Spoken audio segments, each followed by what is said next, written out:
Good evening, everyone. Great to be here, and thank you for coming. Yeah, my name's Josh Glancy. I'm special correspondent at the Sunday Times.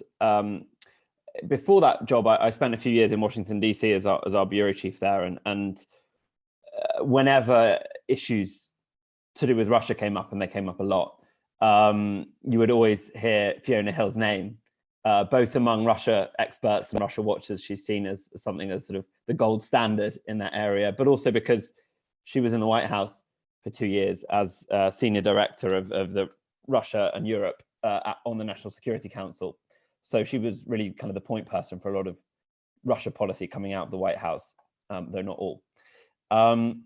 Fiona is now a senior fellow at the Brookings Institute in Washington, and she's the author of several very good books. Perhaps most famously, a book about Vladimir Putin called Mr. Putin, Operative in the Kremlin. But her most recent book, which is a little different, much more personal, is called There Is Nothing For You Here, Finding Opportunity in the 21st Century. And it's a really, really great book. I'd really recommend it. It's quite surprising in a way because it weaves Fiona's biography, which is fascinating, into her job and her worldview and the geopolitics. And it does it rather seamlessly, which is pretty impressive. So we're going to get into that later. But first, given where we are in the news and given Fiona's deep expertise in these matters, let's go straight into Russia, Ukraine, and where we are with all of that.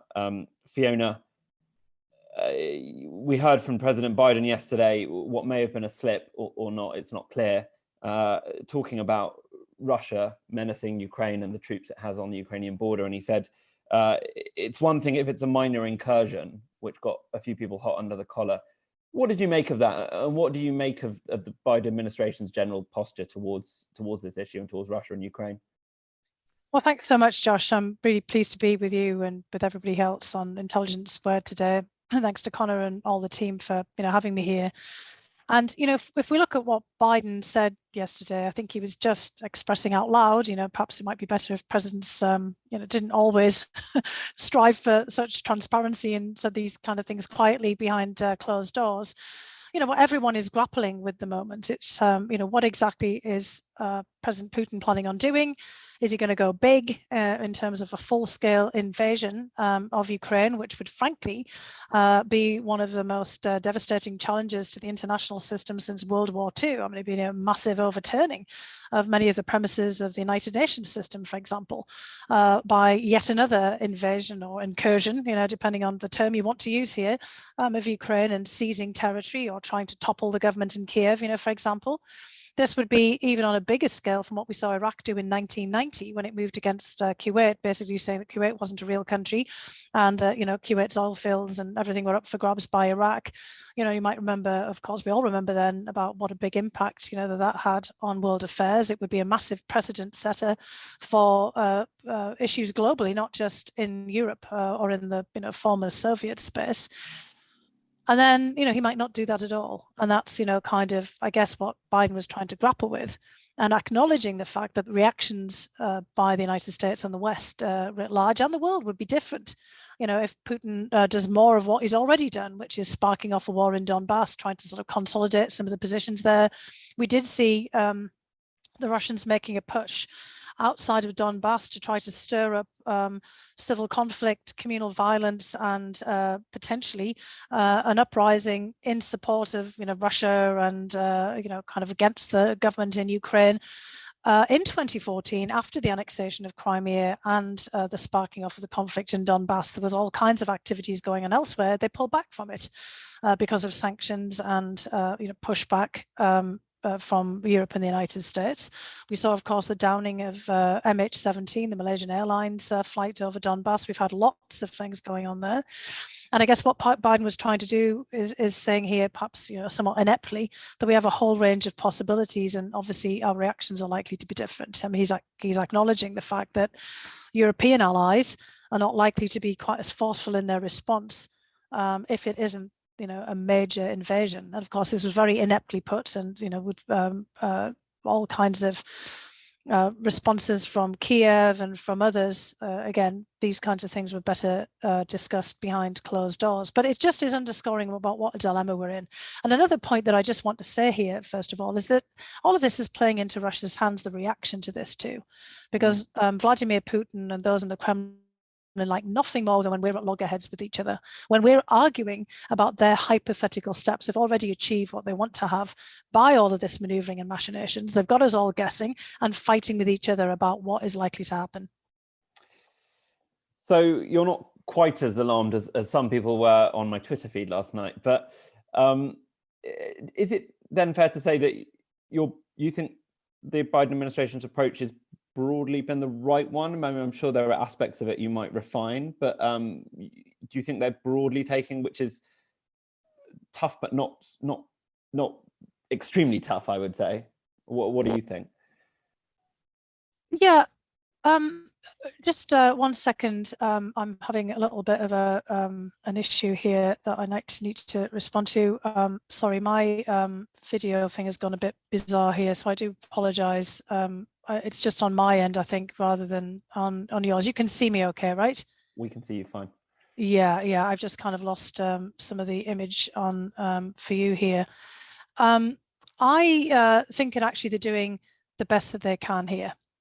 I think under the circumstances when, I mean, obviously, we might want to see, better coordination, a little bit more clarity on some of the steps that are being taken, much more coordination, I would say, with the allies and others behind the scenes on getting our talking points and our other ducks in a row. But given the uncertainty, I think, we're handling it, or they're handling it as best as they can at this particular moment. What we have to do is not get all kind of caught up in just responding and reacting to things that the Russians are doing and that Putin's doing. I mean, they're doing even more now than they were before, right? Every time, we pause, Putin makes another move, which is exactly what he's known for. It's his trademark. He's the master of preemption. He has lots of contingencies. He tries to lay out there as many options as possible. He's not going to kind of stay still while we move on into a whole host of negotiations and try to figure out, kind of our next phase. He's going to keep on moving. He's up the ante. He's got exercises going on now in Belarus. I mean, you might remember that after the previous round of meetings, they had live fire exercises in Russian territory. Now they've announced these major exercises and they've got everybody on the move into Belarus next door to Ukraine. They're talking about, moving hypersonic missiles within striking distance of the United States, in Cuba and Venezuela. There's reports in Interfax, in one of the Russian media agencies, about ships coming down into potentially into the Black Sea from the Baltic, for example, and there seem to be amphibious assault ships. So that's kind of raising all kinds of other questions there. What we're going to have to get ahead, and this is kind of where the onus is on the administration, ahead of the game here, reframe the issue, not be constantly reacting to the various moves that Putin is doing. And that's going to require having a bigger diplomatic effort. I think we have to take this to the international stage at this point, because Putin really is threatening the international system and the UN system. He's threatening the independence and sovereignty of a country that's been recognized for the past 30 years as a member of the United Nations General Assembly. And he's setting a precedent for a much bigger play by other countries as well. He's challenging not just the security and independence and sovereignty of Ukraine, but also the role of NATO and the whole structures of European security, demands that NATO withdraw from all the kind of positions and deployments since 1997 and the founding of the NATO-Russia Act. He's talking about the United States pulling out. There's all these documents that have been submitted by the Russian Foreign Ministry, for example, so the United States pulling out of its positions in Europe as well. And then casting these larger questions about the US role and interactions with the United States in a global perspective. So we have to somehow, get control of the agenda, and perhaps that speech yesterday wasn't the best way of doing that. Yeah, and it seems certain that China is watching this very carefully with its own designs on Taiwan. Absolutely. I just want to let everyone know in the audience, we are going to be taking questions in the latter third of this. So if you want to put any of your questions in the tab that says Q&A, go ahead and we will address them in due course. Fiona, you literally wrote the book on Putin. You've met Putin. It's a very good book. But Russia watchers always get asked this question: what does Putin want? It's a sort of almost a cliche at this point, but we are obviously very much responding, as you say, to this one man and his strategies and his preferences. I've had friends who write about Russia sort of say to me that Putin is almost at this stage thinking of himself on a kind of grand historical stage, that he's almost thinking himself in terms of kind of Napoleon or Catherine the Great. I don't know, maybe that's a bit flighty, but what do you think Putin really wants here? What's his goal, or is he just trying to see what he can get? Well, I think all of those things are valid. Putin has been in power now coming to 22 years. And he has said, and also has managed to secure through amendments to the Russian constitution, the possibility of fulfilling his pledges to stay in office till 2036. Now, he has to put himself up for re-election in 2024, even though, we might be somewhat skeptical about, the competitive nature of that election, with the only viable candidate who's stepped up in opposition to him, Alexei Navalny, sitting in a penal colony miles away from Moscow, having managed to survive an assassination attempt against him. It shows that Putin means business in making sure that there's no real opposition if he's indeed chooses to put himself up for re-election in 2024, which we assume that he does, unless there's something going on with his health or something else that we're not aware of right now. And he's definitely thinking about his legacy, even if he is planning on being there till 2036, by which time, of course, he'll be 84 years old. So lots of things can happen between now and then. He has cloaked himself in the garb of his more illustrious predecessors, the great emperors, tsars, and tsarinas of the Russian imperial past, as well as Soviet leaders. His very name, Vladimir, evokes the idea of Vladimir the Great, Prince of Kiev, no less, who Christianized Russia, by the myth in Crimea.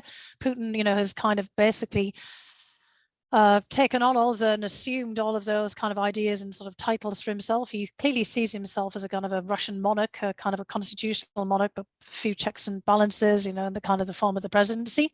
So there's all of that going on there. But I think there's something else, that may be going on as well. I mean, I think it probably hasn't escaped everyone's notice that although he's been sort of seen all over the place on television screens and out and about a little bit, he's also been confined to base. He's obviously in rather splendid isolation, in one of his offices and daches. But, kind of what kind of information is the guy getting? What is his mindset like? I mean, we're all pretty much confined in these little Zoom boxes that we've been in all the time. We're all got kind of stir crazy and cabin fever. And I certainly think that, the COVID pandemic has messed with everyone's minds here, right?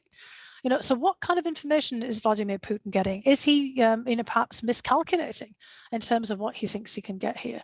He's put so many options on the table, so many maximalist demands on NATO, Ukraine, the United States, and we've got no sense of what the floor is to these demands. We're trying to kind of set that right now by, probing and various meetings, and he doesn't seem to have given himself much room to walk back. Unless, if he kind of basically pulls back from saying he's going to send missiles to Cuba and Venezuela, he portrays that because of some compromise or concession that the United States and others have made. And so I think we're actually in a rather difficult position right now. No one's very clear about his mindset. Maybe he, himself, and I think that's kind of pretty good, but hasn't completely made up his mind of what he's going to do. And, he's trying to see how we react, but how we react may actually constrain, some of his actions, or even encourage him, to do things that he might not have intended to do before. Because at this point, there's also a lot of people saying this is just a bluff. This is just an elaborate, kind of exercise to get us to concede to things that, he has, no expectation otherwise that we're going to get. And he has no intention of actually invading Ukraine. There's plenty of people are saying this right now, but it's also very plausible. But as we react and, that becomes that dynamic, he actually has to show that it's not a bluff. And I think that's one of the reasons why Biden and others are actually speaking out and saying, look, this is not a guy that normally bluffs. We have to take this seriously. He's going to do something because, Putin has to, he can't disappoint the fans. He's got all these people who expect him to do something. He says, if I threaten, I deliver. And there comes a point where he actually has to do something rather than, playing games and military exercises. And that's the dangerous point that we're in right now. Of course, when I get pandemic cabin fever, I order too much pad thai, but sure, you don't do this. Putin threatens to invade Ukraine. I guess that's the difference between me and Putin, or one of them. I'll just ask you one more question on this current situation, and then we'll sort of move on to the book. It's been very apparent this week that Britain has taken quite an advanced role in some of this. They've been sending anti-tank missiles to Kiev. Ben Wallace, the Defense Secretary, wrote quite a strident post that caught a lot of attention this week. Just interested in your assessment of that. It seems like at times we've been perhaps even a little bit ahead of the Americans, at least in our willingness to engage, certainly ahead of our French and German former friends. So I'd just be interested in your assessment of Britain's role in this so far. Well, these have been bold moves, and I think Ben Wallace's recent opinion piece was excellent in terms of actually reframing or framing the issue in a different light. And that was kind of, one of the points that I was trying to make there, that we have to, get ahead of this and not let, Russia completely drive everything and us to react in response to their actions. And, there was one thing that really struck me about Ben Wallace's piece. Of course, he points out what a straw man is and keeps mentioning it to everyone. I think he's actually encouraged the State Department in the United States to come up with something similar on Russian disinformation. That Russia's point about encirclement by NATO is kind of ridiculous, particularly if you take, as you should, the fact that Ukraine and all the other countries that were formerly members of the Soviet Union are now independent sovereign states and have been recognized as such by the international community. Because today the borders of NATO with Russia, where it actually touches, as he points out, are only with Norway, the Baltic states, and Poland, and that's around the exclave of Kaliningrad, pretty much for places like Lithuania and Poland. So 6% of territories, he points out. So 94% of Russian territories encircled by China, Mongolia, and Kazakhstan. And there is, of course, the maritime border with the Aleutians and Kamchatka, with the United States. But a lot of it is the Arctic, which Russia has pretty much claimed for itself. So there are some preposterous things here, and calling that out is important. And I'm very glad he did that, because then we have to clarify what it is that we're actually dealing with, and those are the kind of grievances and the demands that the Russians have had for the last 30 years. So I think more of that is actually very welcome, and it's been done very well. And I think what would be important now is you made the reference, the quip to the former friends of France and Germany. We need to be friends again, because what we have to have here is unified messaging, unified points that are made. If others can bring those points forward and call Russia out for what it is and what it's doing, that needs to be done at the international level, and the UK can help with that and try to bring on, the rest of, European partners on board as well. Norway's not in the EU, the Norwegians could make some points. I mean, they have a border, with Russia, for example. How do we craft a major diplomatic response that calls, kind of Russia out and then gets to the heart of what we should be talking about? I mean, I do think that there is a case to be made, not at the point of, basically a gun, a tank, kind of a hypersonic missile, about how do we refresh and refurbish, the European security arrangements after 30 years. The world has moved on. There's all kinds of things happening. Clearly, we have a lot to contend. We've got the 3 Cs that everyone's talking about: China, COVID, and climate change. And Russia is wanting to get our total undivided attention at the moment. There's a lot of acting out being by Putin right now to make sure that he's not forgotten in this. I mean, I do remember when I was in the Trump administration, for example, the Russians didn't like it when President Trump was trying to do what he thought was, kind of giving them a break on things like cyber, for example. Whenever there was a cyber intrusion, we kind of knew it was the Russians. Trump would say, well, it could be the Chinese, or, the Chinese are the biggest threat there, or it could be a guy sitting on his bed in, New Jersey. It doesn't have to be the Russians. The Russians are like, it is us, it's us, because they want it to be, treated seriously as a major power in cyberspace and in space. They've just, taken out a satellite, an old satellite, admittedly, to show us what they can do. And, in the subsea space, threatening, undersea cables, and, every domain that matters, they want to be treated seriously as a partner there, potentially for negotiations, and definitely as a threat. So they want to make sure that we treat them seriously and we engage with them, and we don't just try to ignore them and pretend they're not there. And so there's a strong element of that going on here as well. Okay, so let's go back to the beginning. One of the subtitles in your book is from Coal House to White House, and you were born, I think, 1965 in Bishop Auckland. Sorry, that I shouldn't have. I'm old. It's all right. on Wikipedia. I'm okay with that. You describe yourself in your book as your career and life as improbable. I wonder if you could explain why. Well, if you look back to that time frame, and although a lot of the stuff has changed in the UK, since I left in 1989 when I came first to study in the US and before I became a citizen here. But if you look back to that period, 65 to, let's just say, when I first went to university in St Andrews in 1984, even going to university for anybody in the UK at that time was something of a rarity. It was like, what, 5 or 6%, kind of students, going on from A levels and, going on to college. It was highly improbable and unlikely for someone from a working class background, from a comprehensive school. This was, at the end of the grammar school system, to go to university. So that in itself was kind of improbable. And the title of the book, There's Nothing for You Here, is what my dad said to me in 1984 when I was leaving school. And it was against the backdrop of a massive unemployment crisis in the northeast of England, and actually in Britain as a whole, that kind of peaked, a couple of years later with, the massive layoffs in heavy industry and the manufacturing sector, the privatization campaign of heavy nationalized industry under Margaret Thatcher. But also in the north of England and more broadly, there was a huge youth unemployment crisis. So 90% of people who were leaving school at that point didn't really have anything else to go on to. The 10% who did, might be going on to college or, what was then, more polytechnics, technical college, vocational colleges, apprenticeships. But 90% of people trying to figure out what they were going to do. And it was highly improbable, that I would then find, something, to do with myself coming from a town where there was massive unemployment. My dad had left school at 14, gone into the mines, didn't have any qualifications whatsoever, continually lost his job in the mines as one closed down after another, in the 60s. And he'd become a hospital porter by that point, an auxiliary worker in the National Health Service at the lowest rung of the ladder. We were living on the poverty line, the working poor.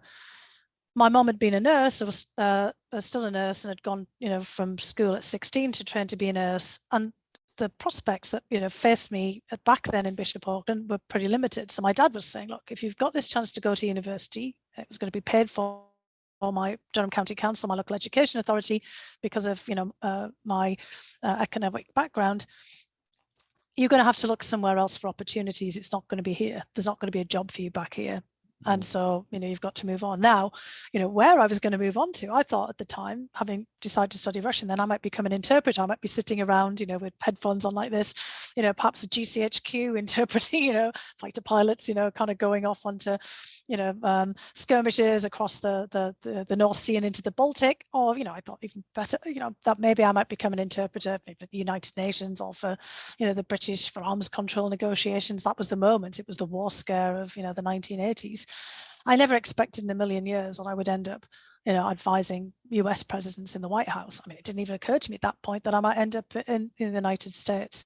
So it was a kind of a combination of the circumstances, the place where I was, and then, the opportunities that were open to me at the time. I mean, going to university was a big opportunity, but I didn't understand at all how things would unfold. And a lot of it was timing. A lot of it was these great opportunities in education that had opened up. And an awful lot of it was luck, honestly, chance encounters with people that put me on a path that, I wouldn't have known about. Certainly not back in Bishop Auckland. And there's for me, a very sort of memorable vignette in your book where you talk about watching Princess Anne's wedding in 1973, and you go to a neighbor's house and well, not you're outside watching through the kind of net curtains, trying to make sure you're not seen because they're going to shoo you away because you don't have a TV. I mean, you don't have telephone and you don't even have electricity some of the time. So you describe yourself and your family at that time as we were as being like refugees in our own land. A sense that all the things that anchored you to your home had somehow been cast adrift. Is that obviously alongside the opportunities you gained, but do you think that's one reason why you've ended up in America, because your own place was just sort of taken away from you in a way? Yeah, look, I mean, I think that if I'd been born somewhere else in the UK, I probably wouldn't have left. And, you know, one option was to come to London, but I didn't really know anyone, you know, in London. And many of my friends, you know, from that time did move away, you know, from Bishop Auckland and find jobs in different places, but often with quite a bit of difficulty. An awful lot of people went to Australia, Canada, the United States because, you know, being British, we've always got lots of people who had emigrated. In fact, in the 1960s, I had a host of relatives who did emigrate under, you know, those kind of various schemes that were in the British Commonwealth when they were looking for labour in Australia and Canada and other places to work, and they'd gone, and so that might have been a logical, you know, place to go. But it was, you know, kind of that sort of sense of everything was in disarray. I mean, the description of being refugees in our online wasn't so much about Bishop Auckland itself, because there was still, you know, some kind of capacity there. But my dad had grown up in all the pit villages around Bishop Auckland in County Durham, and they were just devastated. Everything closed down. You know, my grandparents lived in a place called Roddymoor, but another place called Crook that no one's ever heard of, and this is just, you know, a few miles away from Bishop Auckland, and those places were just flattened. The mines closed down. There was nothing there. The shops disappeared because there was no spending capacity. The bus routes stopped. Some of them were categorized as what County Durham called Category D villages and settlements, which meant they, you know, were devoid of any future, and so there was no point in paying for services for them. So, you know, that's when the bus routes disappeared, and some of the people from the pit villages were encouraged to leave and to go and live in new towns like Newton, Aycliffe and other places that were built up in County Durham. So it was actually very reminiscent of the Soviet Union when I got there. Similar sort of things were happening. And, you know, I felt for myself there, yeah, got to leave. You know, we're not just getting left behind, we're getting forgotten. And, you know, kind of, this is starting to look like a wasteland. I talk about in the book about spending an awful lot of time listening to the special song Ghost Town, which was obviously written in a different setting, but was kind of just reminiscent of what was happening. Everywhere you looked around, everything was boarded up. And there was just, you know, little opportunity. Things have changed quite a lot, but it was really that spur. I've got to go somewhere else. And this shocking, surprising opportunity to apply for a scholarship to go to Harvard popped up when I was in the Soviet Union in 1987, 1988 on a study abroad year paid for by the British Council. It never occurred to me that there were opportunities like that out there. And I applied, and then I get it. I mean, the biggest surprise ever that a kid like me from Bishop Auckland, Bishop Barrington Comprehensive School, you know, daughter of a coal miner who left school at 14, would get a scholarship to study at Harvard.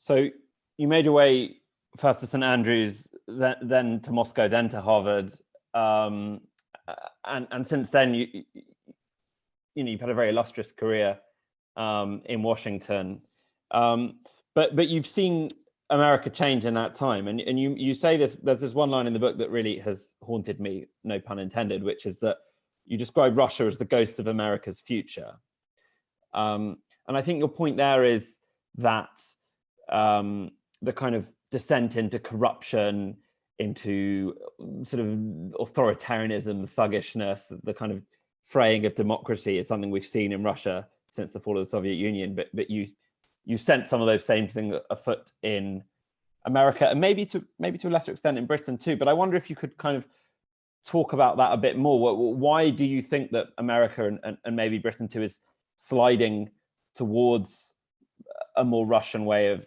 life, a more Russian model, and what might we do to prevent it? Well, look, I mean, there are some pretty obvious ways here beyond some of the things I mentioned in the book, which we're looking at, you know, the way that the structure of politics in the United States has changed. I'll talk about that just briefly, and then I'll touch on some of the other things, which, you know, kind of painful and uncomfortable to admit, but, you know, very relevant in the context of contemporary politics. And I'm probably going to be a bit of a bomb thrower when I say this, so just, you know, kind of brace yourself on this end. But structurally, and this is not the case in the United Kingdom, by the way, but certainly is in the United States, that the presidency in the US has changed over time. So first of all, the Ghost of Christmas Future in Charles Dickens, as we all know, A Christmas Carol, doesn't come to pass, right? Sure. It's spectral. It's, you know, not got full form. It doesn't have to happen. Ebenezer Scrooge, you know, kind of realizes that he can change, and this doesn't have to happen. So this does not have to happen. That's just kind of putting it out there. And as it's an apparition, it's not fully formed either, but it's just, you know, something that you can see that could happen there on the horizon. And there's a lot going on in the United States. The storming of the US Capitol on January 6th, the fact that, you know, President Trump is out there convincing millions of people that he actually won the election in 2020 when he absolutely did not. And you're also getting in polls, depending on what they are, anything from 7 to, you know, kind of 12 and even more percentage of people saying that it's entirely justifiable to use violence to press your political issue in the current environment, because, you know, the other side is the enemy. We've got so much, you know, acute polarization and partisan warfare. But it's the presidency itself that started to make this possible. And there's a peculiarity in the US system. You do not have to be a member of the party that you get to be the candidate for the presidency, you know, before you throw your lot in. President Trump could theoretically have also decided to run as a Democrat, but the populist, you know, kind of arena there was taken up by Bernie Sanders. He'd been registered as a Democrat before. And of course, the Democratic Party was dominated by the Clintons, and, you know, Hillary Clinton was going to run, so there wasn't much scope there. The Republican Party was up for grabs. There were 17 candidates by the time that he jumped in there. And, you know, he registers as a Republican. He's not had any previous government experience. And, you know, he's a celebrity businessman. He can pay for whatever he wants. And that's the peculiarity of the system. He can put together a campaign. He can pay as much as he wants, and he gets airtime. I mean, he gets airtime for free in the media. He's the wildcard candidate. All the other candidates knock themselves out, and he's hijacked the Republican Party. And he's continued to do that ever since. It's more difficult to do that in the UK context. I mean, Nigel Farage hijacked the agenda, but he didn't hijack the Conservative Party in the sense of becoming the leader, and he's not the Prime Minister. But, you know, he has had a huge consequential impact on British politics by spearheading and, you know, triggering off the movement for Brexit, for example. But in the British system, and there's all these debates going on right now, prime ministers can be removed, and they have to be part of the party in the first instance. You know, there's a lot more party discipline. And so, you know, in the United States, that's just not there. And over time, the presidency is also morphed from being, you know, this kind of beauty contest of the candidates, you know, kind of based on their personality. And it's you know, three things in one: commander-in-chief, you know, chief executive, and the head of state. So the military and, you know, the cabinet affairs, and then, you know, the symbol of the state, like in Britain, you've got the checks and balances with the Queen and the Prime Minister, and, you know, different divisions there. But you don't have that. And over time, more and more powers have accrued to the president in theory, and the checks and balances have dropped away. You can rule by executive order. Trump wasn't the only person who did that. That's been a phenomenon that's been developing more and more in the US.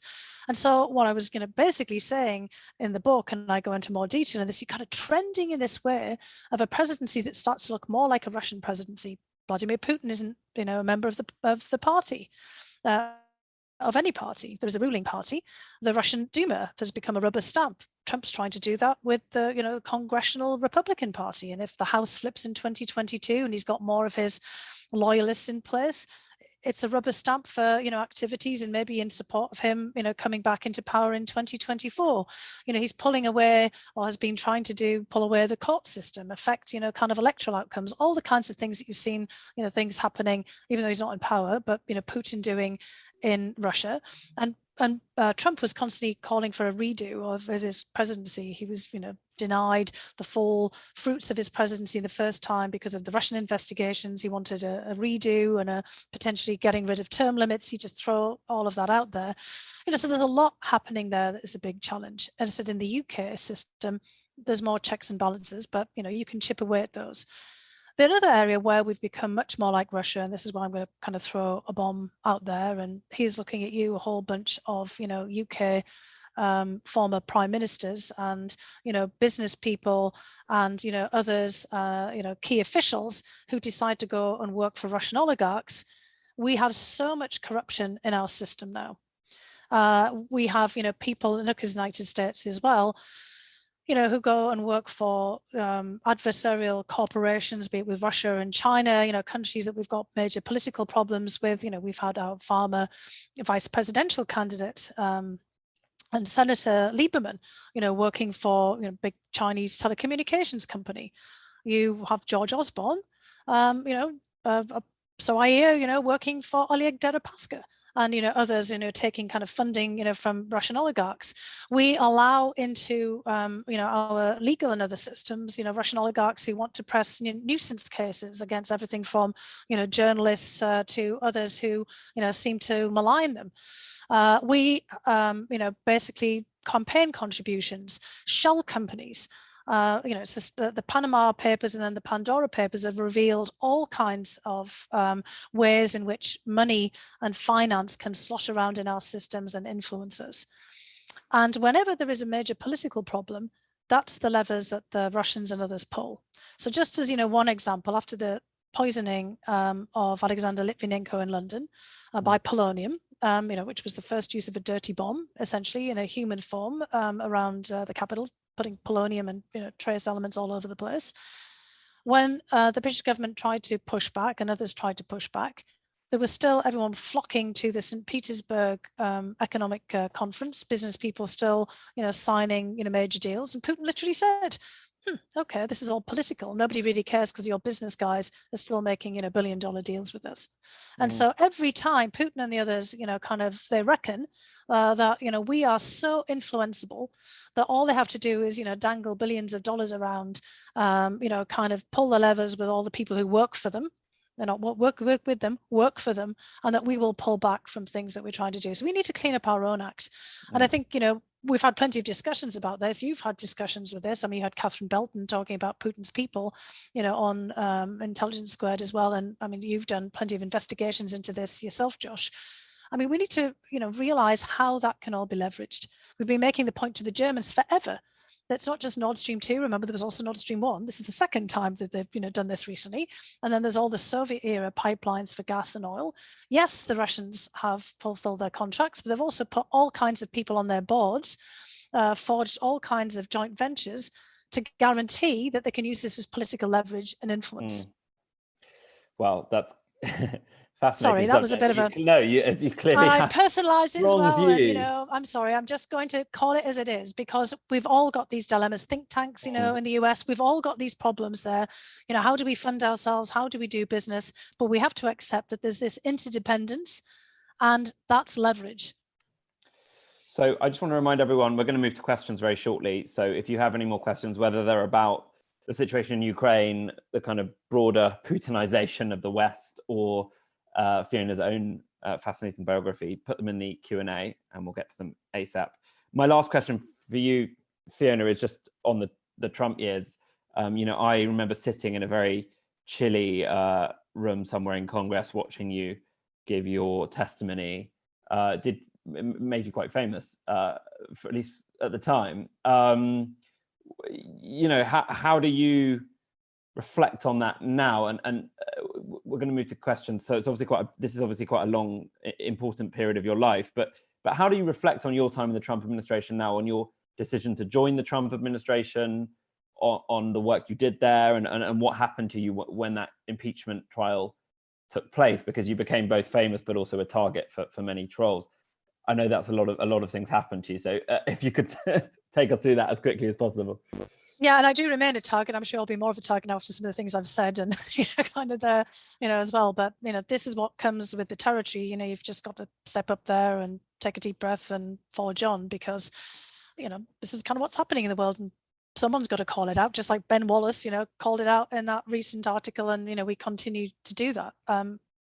You've got to stand up there when it matters, and that's what I tried to do, during the impeachment, along with many other people. I mean, remember there were other fact witnesses there, and we'd all taken an oath of office. We'd all undertaken to do our jobs, and most of us there were non-partisan professionals, although technically I was a political appointee. And I don't regret one little bit actually going in to do what I was trying to do as senior director in the National Security Council, which was to try to push back against what the Russians had done in 2016 in the intervention in the US presidential election. I've been around, the Russian Bush for a very long time. I'd spent all this time looking at Putin. I'd already been national intelligence officer. There was a lot of people I knew who were going into the administration or still working, as career officials that I worked with in the past. And it seemed like an all hands on deck moment, and we needed to do something to push back and figure out, what we were going to do to handle this, because it made a hell of a mess in US domestic politics. Now, that was probably the area where I was most naive. I mean, I've said in other public settings, I knew more about the Kremlin and what they were up to than I did about what people were up to in and around the White House. I got a bit of a shock, let's just say, by some of the things I've just said there, just about how dirty US politics was, how corrupt it had become, how people were focused on their own personal private agendas, not at all on national security. That wasn't across the board. So I have to say that there was an awful lot of people that we worked with behind the scenes that, you know, I think we can feel proud of what we were trying to do there. But boy, in terms of the domestic context, was that a mess? And, you know, I'd gone in there on own, sort of from Brookings taking a leave. I mean, I'd done that, you know, previously, but I'd gone in there with all the warnings that people had given me, ringing in my ears. Some people, you know, were very blunt with the warnings about, you know, what I was stepping into and that I should think twice about it and probably shouldn't do it. But others were said, look, you know, you've got to step up. You know, it's not just the patriotic thing to do, but it's, you know, the right responsible thing to do when you've got that kind of background and that experience. You've worked with people before. And again, this is one of those moments, just like now, you know, that we're dealing with, you know, a really critical moment. You have to sort of, you know, step up if you can and do something. But, you know, it was really, I just hadn't fully fathomed, even with all of these warnings, quite the nature of some of the people that I would be encountering. And it's, and, you know, I think I should have spent a lot more time, you know, probably reading, you know, some of your articles and others and, you know, kind of Googling people than, you know, it was focusing in on the Kremlin. And I, you know, obviously got myself into the middle of all of those problems there. And I'd been warned by, you know, colleagues, go in there for a short period of time, which I did, you know, and get out if you become part of the problem. And, but anyway, let's just say, define that problem, because it became really the sort of domestic maelstrom that, you know, I found myself embroiled in. Yes, and yeah, it's rather shockingly in your book, you describe certain members of the White House describing you as the Russia bitch, and I apologize for my language there, but it's all right. It's pretty staggering way to describe a colleague. I'm going to move to some questions now. A couple which fit together quite well. One from Sarah, who says, did you feel a resentment against the elite when you were young? And do you have sympathy for anti-elitism now? And I suppose you might extend that to some of the people who voted for Brexit and Trump. And then another question, which is connected to that. What parallels do you see between the deindustrialized towns of Britain and America? Do they want the same things? So if you could sort of address both of those, I suppose they're quite thematically similar. Yeah, when I was younger, I mean, I describe actually in the book that, you know, I wasn't, you know, early on quite cognizant of what the elite was, right? Because, I mean, I grew up in a town where everyone was pretty much the same. You know, I'm still somewhat astounded when I see things on BBC America. I've been watching some of these Netflix series, you know, recently they're set in the UK. And, you know, people live in these giant houses and these big gated communities. I said, who lives like that? Because I never experienced it. You know, I grew up in a, you know, small town, you know, pit villages and, you know, a few big houses, but they weren't that big. You know, so it was kind of more of a, it took me a while to kind of figure out that there was this, you know, kind of big gap. And I described that revelation in the book. I suddenly realized I was working class, and there was a working class, you know, but it was more the kind of the feeling, and this is really, you know, some people have said that in the book, I'm very hard on Margaret Thatcher, but it was that kind of sense that people in London, let's put it that way, or in the South, because there's the North-South divide perception there that I was much more cognizant of, just had no clue what it was actually like to live in the North, and they didn't care, and they felt that they didn't have to care. So yes, I did feel a lot of resentment, you know, towards that, you know, people would talk about, you know, the working class, let's just say, or workers, and the things that they should do, you know, the Norman Tebbit attributed comment that he probably actually didn't make, but it sounds like something he would have said about getting on your bike and looking for work. That's what my dad did, you know, but there's only so far you can cycle. And if, you know, all the workers disappeared, it's now in Leeds. Good luck with trying to cycle to Leeds, you know, from Bishop Auckland, you know, in a day. And then he got his bike nicked, didn't he? So yeah, exactly. And then my dad got his bike nicked. So everything had to be where he could walk because he couldn't afford to get a new one, or we could take the bus. And so, and, you know, Margaret Thatcher thinking that everybody should be an individual entrepreneur. Well, what if there are no customers because nobody's got any money? You know, her dad's shop, if it had been, you know, a grocery store in Bishop Auckland, would probably have been shuttered. because there was nobody who could afford to buy fine cheeses and, you know, kind of nice foodstuffs. And, you know, they were lucky if they could scrape together enough, you know, at the local supermarket. So there's all that kind of feeling about nobody really gets it. And, you know, we were just statistics and, you know, kind of not living human beings. And that fits into that next part of the question, because, yeah, I still feel that. I know it sounds nuts, but I still feel like I'm working class, particularly when I come to the UK, because I never lived anything else. You know, I left when I was 18, you know, almost 18, to go to St Andrews to university. You know, I lived in a student flats there. You know, I wasn't exactly living in luxury there either. We had to put at the time 50 pence in the meters to keep the place heated. You know, and you know, kind of it was freezing cold, and you know, kind of I was living on baked beans and toast. You know, this kind of thing. So, you know, all these odd jobs. And I come to the United States, and you know, it's here that I've lived in a, you know, a very different, you know, moved up all the sort of socioeconomic brackets, and you know, my own office now, you know, kind of as opposed to sort of anything else. So, you know, when I think about myself in the UK context, I still think of myself as working class and from the north, rather than, and so I still feel that, you know, very acutely, even though times have moved on and, you know, the world has changed. I also have a very large extended family here in the United States who live in the Midwest and who are from similar backgrounds. My husband's one of 12. I talk about that in the book. You know, the family have kind of moved everywhere. They're, you know, Wisconsin, Illinois, Indiana, Iowa, Nebraska, and they have a lot of the same sort of feelings that nobody else, you know, in Washington, DC, or in the East Coast or the West Coast, you know, all the, you know, kind of political and, you know, kind of cultural Hollywood-like societies has any clue about what their lives are like, doesn't care, you know, kind of what they think. There was a lot of resentment towards Hillary Clinton in the 2016 election because she just didn't show up. I mean, one of my in-laws said to me, look at her palling around, drinking champagne, expecting that she's going to, you know, win the election. She didn't come here, you know, didn't come and talk to us. And Trump gave that impression to people that he was talking to them. And he did show up. He has all these rallies all over the place, and people listened. And it's that idea of being listened to, being seen, being recognized, being acknowledged.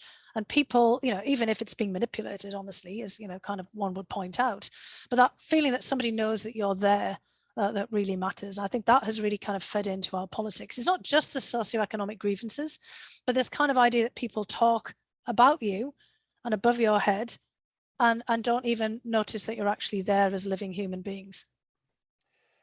So lots of great questions. I'm going to try and lump a couple of them together.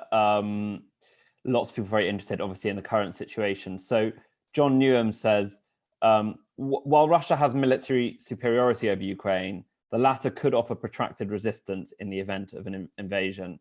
Would such a prospect be a sufficient deterrent? And then another question from John Bassendine says, would it be sensible for the West and Russia to do a deal and accept Russia's annexation of Donbass and Crimea in return for strong guarantees of the independence of the remainder of Ukraine, its military power and right to join the EU? I don't know if such a deal is possible, but so does Ukrainian resistance offer enough of a deterrent for Putin? Conversely, should America and the West just cut a deal now and try and save us any future pain? Well, I mean, on the first question, it might well, depending on how Putin and people around him are playing this out. And that gets back to the comment I had earlier. If he's sitting in splendid isolation in the bubble of his various statues and, you know, Black Sea houses and various things, you know, maybe he's not getting sufficient information on, you know, kind of what the dynamic is like in Ukraine. You know, since 2014 and the annexation and the war in Donbass and, you know, all of the other rifts and ruptures in the relationship between Ukraine and Russia, there's not been a lot of, this is 7 years of not having a lot of contact. I mean, Putin's probably pretty, you know, clued into what people like Medvedchuk, you know, the Ukrainian oligarch that's the godfather of his kids, is telling him, and, you know, maybe other, you know, elite level people running backwards and forwards, and the Russian security services have penetrated things. But does he really know, you know, what Russian ordinary people think, or what, you know, ordinary Ukrainian people think about this issue? Kind of, you know, goes both ways there. Do Russians really know what's happening in Ukraine and elsewhere? There's an awful lot of, you know, Russians who have Ukrainian ancestry and, you know, talk, you know, kind of boldly about, you know, what they think people believe and want. But, you know, that's those dynamics are very different, aren't they? And we've already seen, actually, there was resistance to Russia going further outside of Donbass in 2014. The Russians had this idea, and Putin has already written many essays about Ukraine and Russia being one and the same, not just recently, but back in 2011, 2012, and made statements about this. And I think they bought into their own propaganda that Russian-speaking Ukrainians, of which there are many, many, were just waiting to rise up in support of, kind of Russia coming in and against the government in Kiev. And they had this idea of Novorossiya, New Russia, kind of territories that extend, kind of to Kharkiv all the way down to Odessa, pretty much, taking off a huge swathe of eastern Ukraine. And that didn't happen. They actually tried to spark off more uprisings and more of the same things that they had in Donbass in that period, and there was pushback. So again, it depends a lot on what kind of information he's getting and what his mindset is, right? So I think that's kind of part of our problem again. It ought to be, but does he really think this through? I think that's part of why people think it's got to be a bluff. They must have factored that in, but you can't always be sure that people have factored that in. Now I've kind of lost the thread on the. Well, the other question was about, should the Biden administration cut a deal? Because there is an argument that you hear this, that American democracy is in crisis. You have the COVID pandemic is not over. There is no real appetite in America for any kind of military intervention, and Putin knows this. Europe and America don't seem wholly on the same page. So given that it's a small country far away to a lot of Americans, should they just cut the best deal they can right now? Well, it's not our deal to make, is it? It is, as you say, it's a country far away. First of all, it's not a small country. It's pretty large. Well, Britain would drop misquoting into it a lot of times, right? So, yeah, I know, but I know what you mean. I mean, it's kind of, it's the largest territorial state in Europe, with the exception of Russia, most of it in Europe, and it's got a population of 45 million. So it's pretty big. It's bigger population than Canada, by twice. So there's that, right? I mean, because look, I get exactly how you framed it. I mean, that is the view, but it's an independent state that's been recognized by the United Nations, and kind of unlike Taiwan, which is still seen there as technically part of China. So we keep making those comparisons. And it's been independent sovereign for 30 years, and Russia has recognized that sovereignty and that territorial integrity at many different times. Russia just said the circumstances have changed, and it keeps changing its views of how the circumstances have changed. It would be a terrible precedent for us to basically negotiate away Ukraine, or to try to. First of all, the Ukrainians have their own ideas and agency. If they want to negotiate with Russia and to ask for international assistance in brokering it, that's a different matter. And I mean, that was supposed to be part of the setup for the Normandy format, and the Minsk group was to try to help them negotiate it. We have plenty of negotiations. There's in the region, there's it didn't go too well, did it? Nagorno-Karabakh, where we have another Minsk effort. Maybe things shouldn't be done in Minsk, by the way. We should think of somewhere else, to frame those negotiations. And what we saw as a diplomatic resolution didn't come to pass. We had Azerbaijan, move into Nagorno-Karabakh and take back by force what UN resolutions and things, had promised to it. And the Russians obviously, presided over that one and started to kind of now broker, different arrangements there. But I think, the point that I'm making in here is this, that this is not ours to negotiate. We can provide a frame together, and it has to be bigger. It should be in the United Nations framework of independence and sovereign states, but it would set a terrible precedent, not just for Europe or the former Soviet space, but for the rest of the world. If the United States, because of provocations from Russia trying to make it all about the United States, because we don't own Ukraine, Ukraine owns itself, started to kind of nickel and dime away or dismember Ukraine. We've been there before, in World War I, World War II, kind of, I don't think we want to go down that path again.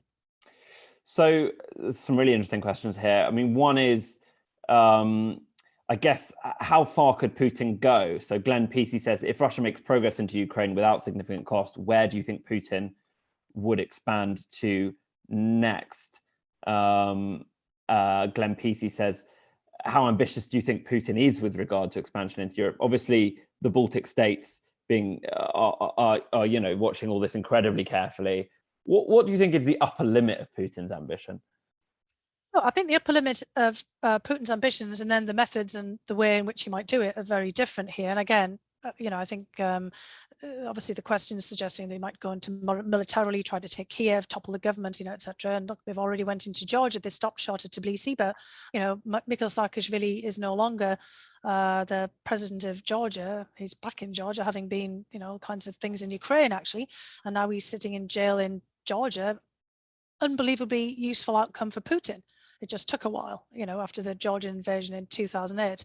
I'm sure Putin is absolutely thrilled by what's happened to Mikhail Saakashvili and would love to see the same thing happen to Volodymyr Zelensky. So, but there are different ways of happening, and this is all kind of Georgian infighting sparked off by that invasion in 2008. But the upper parts of, the limits are, the sky's the limit in Europe. If Putin can have influence in the UK, in France and Germany, as well as in Poland, Slovakia, Hungary, the Baltic states, he will try to have it. And he can have it through corruption. He can have it by, senior members of former cabinets working for oligarchs. He can do it by, kind of manipulating the legal systems. He can do it by threatening things. He can do it through cyber attacks and, kind of hacking and releasing your emails and my emails. And discrediting people.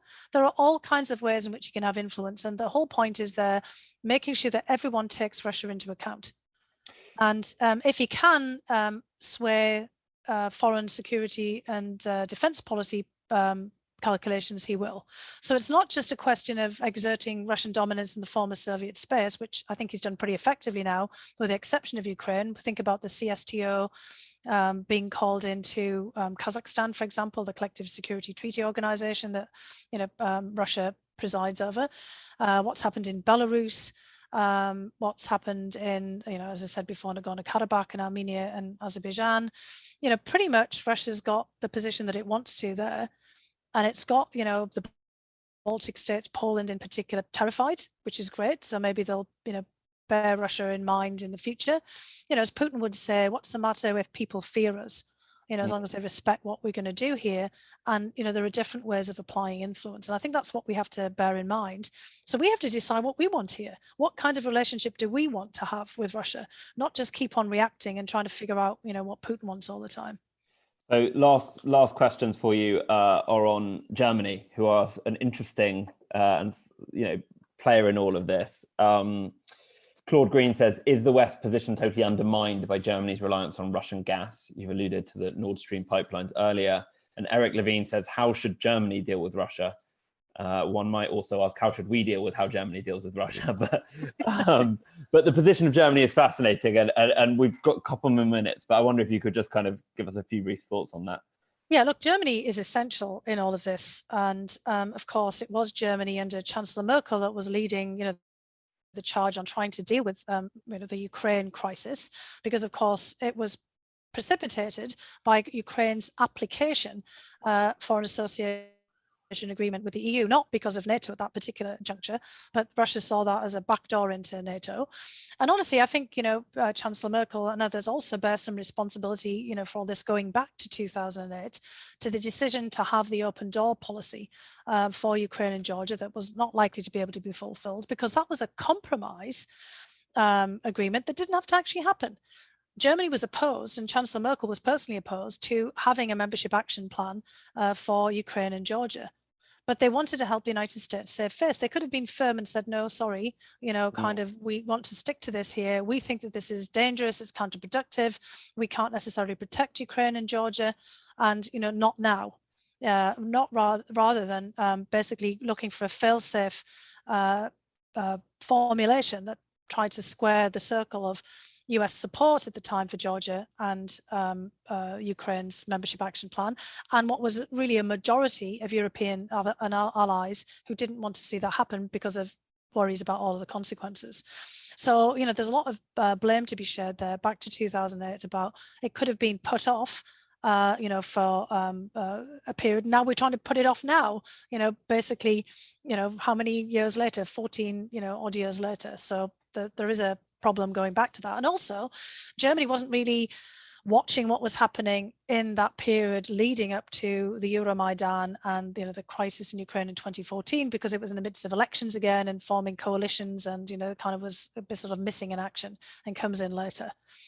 Germany has, as the questions have posed as well, caused an awful lot of problems by basically making all kinds of decisions on its energy mix, where it has become dependent on Russian gas. And we've been warning Germany since the Soviet period, since the 60s and 70s and 80s, when all of the discussions were first made about gas pipelines and also oil pipelines, energy pipelines from the Soviet Union to Germany and the rest of Europe. And Germany has become part of the Russian gas complex in Europe, the dominant part of that. And when Nord Stream 2 came along, it was made very clear by all of their European allies, not just the United States and the UK, that they were getting themselves into trouble. So that's, really is on them. And, of course, the United States has been put in this very difficult position of trying to figure out whether to sanction one of our closest allies or not. So I think, what Germany does now is pretty consequential. And the decision that they make will be, pretty fateful for, what happens next. And that, really is on Germany. I think Germany can also play a very important role because of some of the close linkages that they've actually had with German and with Russia, and the trajectory of German policy, old Ostpolitik and onwards towards Russia, in explaining things, calling them out. There's also, the kind of moral position that Germany has taken since World War II. They should be calling this out anymore. I mean, how did we get into World War II? In the first instance was the dismemberment of countries. And at that point, there wasn't the United Nations, of course, but there was the League of Nations. And, we were in a very similar structural problem that the UK was at the forefront of, trying to kind of figure out about, German claims against Sudetenland. I mean, it does sound, horribly reminiscent of that. And Germany has taken such a strong moral stance since then to uphold the sovereignty and independence of states. And they can do that again. They could take this forward and call this out for what it is, and to help to frame the issue in a different way. So I think there are lots of things that Germany can do. Germany has a very strong legal stance, a very strong stance in support of human rights. And, again, the upholding of the international system. I mean, they've been a very strong part of everything that's happened since World War II, as they have, rebuilt their society legal system and their political system. The reunification of Germany, was also done on the premise that we would, uphold, the independence and sovereignty of other states again. So I do think that Germany has a quite a special role that they could play here, but in unity with everyone else. So, I hope that moving forward, we will, continue to try to coordinate and come up with a common stance here, which doesn't mean, again, that we shouldn't be looking for some sort of solutions to this. We shouldn't be talking about, how we could frame this differently. And doesn't mean that we have to, find ourselves dragged into some kind of military confrontation with Russia. But it requires all of us to have clear thinking and to be, very firm in how we formulate this. And I think, again, kudos to Ben Wallace, for an opening salvo of laying that out and calling things out and, framing things in as to how they are. Well, I hope someone's listening to this in Berlin. That's what we've got time for tonight. There were lots of other great questions that we didn't get to, but we could have been here all day, I think. Fiona, thank you so much. Thank you for taking us through your journey from Coal House to White House. It's a fascinating story, and I do recommend the book, both for its personal and its kind of political perspectives. And thank you all for joining us. It's been a real pleasure. Hope to